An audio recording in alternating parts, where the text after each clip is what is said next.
नमस्कार दोस्तों, आप सभी का स्वागत है। फाल्गुन मास के चंद्र महीने के दौरान शुक्ल पक्ष की एकादशी यानी 11वें दिन आमलकी एकादशी मनाने का विधान शास्त्रों में है। अंग्रेजी कैलेंडर के हिसाब से यह प्राय फरवरी मार्च के महीने के बीच आती है। चूँकि आमलका एकादशी फाल्गुन मास में मनाई जाती है, साल 2024 में यह 20 मार्च को है। आमलकी एकादशी का दिन होली के मुख्य उत्सवों में से एक है, जो रंगों का एक अनूठा हिंदू त्योहार है।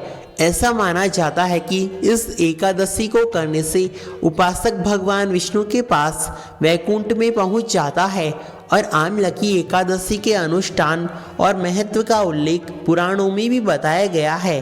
तो चलिए जानते हैं आज के इस वीडियो में आमलकी एकादशी की व्रत कथाओं के बारे में। आमलकी एकादशी की पहली कथा कहते हैं कि भगवान विष्णु की नाभि से ब्रह्मा जी की उत्पत्ति होने के बाद ब्रह्मा जी के मन में जिज्ञासा हुई कि वह कौन है, जिसकी उत्पत्ति कैसे हुई। इस प्रश्न का उत्तर जानने के लिए ब्रह्मा जी ने भगवान विष्णु को तांडव की। इससे प्रसन्न होकर भगवान विष्णु जी ने ब्रह्मा जी को दर्शन दिए। विष्णु जी को सामने देखते ही ब्रह्मा जी की आंखों से आंसुओं की धारा बहने लगी। ब्रह्मा जी के आंसू भगवान श्री कृष्ण के चरणों में गिरने लगे और उनके आंसुओं से आमलकी एकादशी यानी आंवले का वृक्ष उत्पन्न हुआ।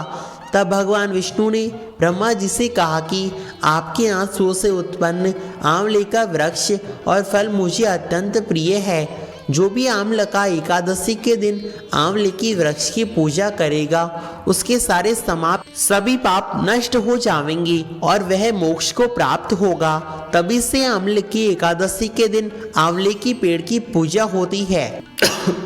एक अन्य कथा भी आमलकी एकादशी के संदर्भ में सुनी जाती है, जो इस प्रकार है। कथा के अनुसार एक राजा था जो पूर्व जन्म में एक शिकारी था। एक बार आमलकी एकादशी के दिन वह सभी लोग मंदिर में एकादशी का व्रत करके भजन और पूजन कर रहे थे। तब मंदिर में चोरी के उद्देश्य से वह मंदिर के बाहर छुपा बैठा रहा। मंदिर में पूजा चल रही थी। देखते ही वह लोगों के जाने का इंतजार करने लगा। अगले दिन सुबह हो जाने पर शिकारी घर चला गया। इस तरह अनजाने में शिकारी ने आमलकी एकादशी व्रत कथा तो सुन ली।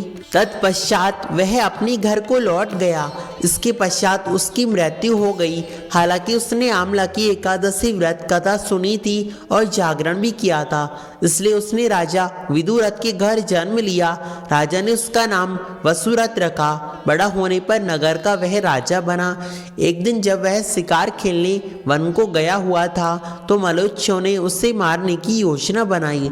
क्योंकि वह रास्ता भूल गया था और वह उसी वृक्ष के नीचे सो गया था। चूंकि उसने पूर्व जन्म में एकादशी व्रत किया था और उसकी व्रत कथा सुनी थी, इससे भगवान विष्णु ने प्रसन्न होकर समस्त मलेच्छों को मार गिराया। जब राजा की नींद खुली तो उसने देखा कि कुछ लोग जमीन पर व्रत पड़े थे।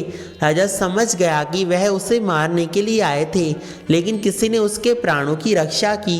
तभी आकाशवाणी हुई कि हे राजन, भगवान विष्णु ने तुम्हारी जान बचाई।